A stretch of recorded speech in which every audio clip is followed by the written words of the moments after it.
My name is Mike Prysner.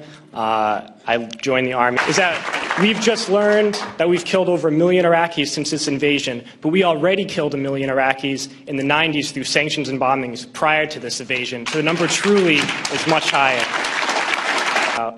And we've heard a lot about different raids and kicking down the doors of people's houses and ransacking their houses. But this mission was different, a different kind of raid. I never got any explanation for these orders. We were only told that this group of houses, 5 or 6 houses, were now property of the U.S. military, and we had to go in and make those families leave those houses. So we went to these houses and informed the families that those homes were no longer their homes. We provided them no alternative, nowhere to go, no compensation, and they were very confused and very scared and did not know what to do and would not leave, so we had to remove them from those houses. One family in particular, a woman with 2 small girls, a very elderly man and 2 middle-aged men, we dragged them from their houses and threw them onto the street and arrested the men because they refused to leave, arrested the old man, and sent them off to prison. And at that time, I didn't know what happened to people when we tied their hands behind their back and put a sandbag on their head. But unfortunately, a few months later, I had to find out. We were short interrogators, so I was assigned to work as an interrogator. And I oversaw and participated in hundreds of interrogations. One in particular I'm going to share with you. It was a moment for me that really showed me the nature of this occupation. This particular detainee, when I was sent to interrogate him, he was stripped down to his underwear, hands behind his back, and sandbag on his head. I never actually saw this man's face. My job was to take this metal folding chair and just smash it against the wall next to his head. He was faced against the wall with his nose touching the wall, while a fellow soldier just screamed the same question over and over again.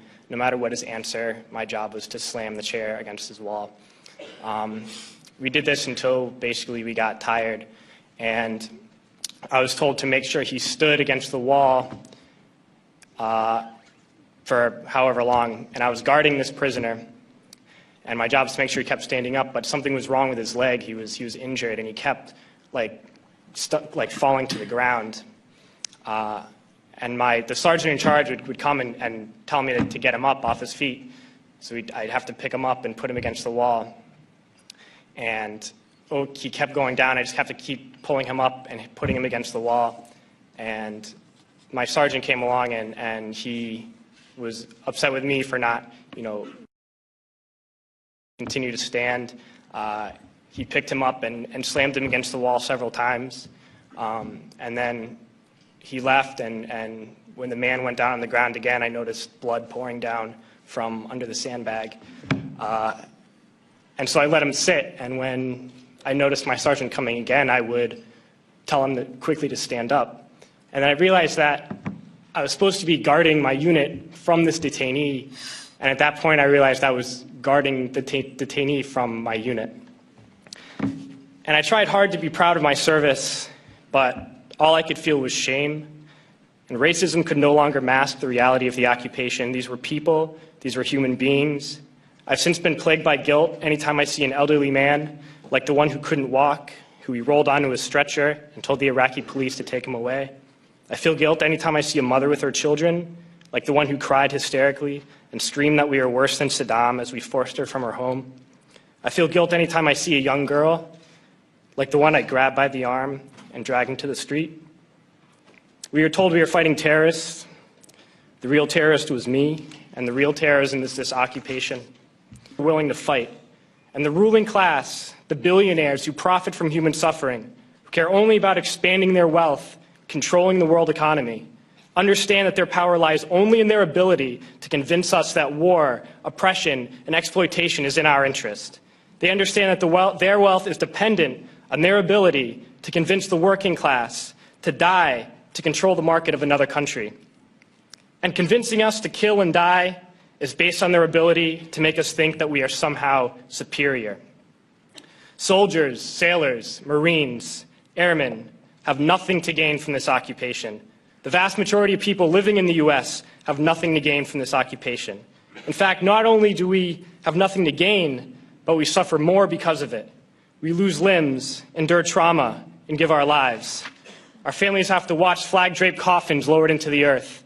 Millions in this country without health care, jobs, or access to education must watch this government squander over $450 million a day on this occupation.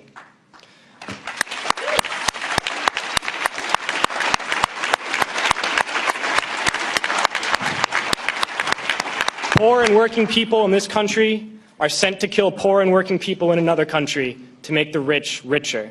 And without racism, soldiers would realize that they have more in common with the Iraqi people than they do with the billionaires who send us to war. I threw families onto the street in Iraq, only to come home and find families thrown onto the street in this country, in this tragic and unnecessary foreclosure crisis. We need to wake up and realize that our real enemies are not in some distant land. They're not people whose names we don't know and cultures we don't understand. The enemy is people we know very well and people we can identify. The enemy is a system that wages war when it's profitable. The enemy is the CEOs who lay us off from our jobs when it's profitable. It's the insurance companies who deny us health care when it's profitable. It's the banks who take away our homes when it's profitable. Our enemy is not 5,000 miles away. They are right here at home. And if we organize and fight with our sisters and brothers, we can stop this war, we can stop this government, and we can create a better world.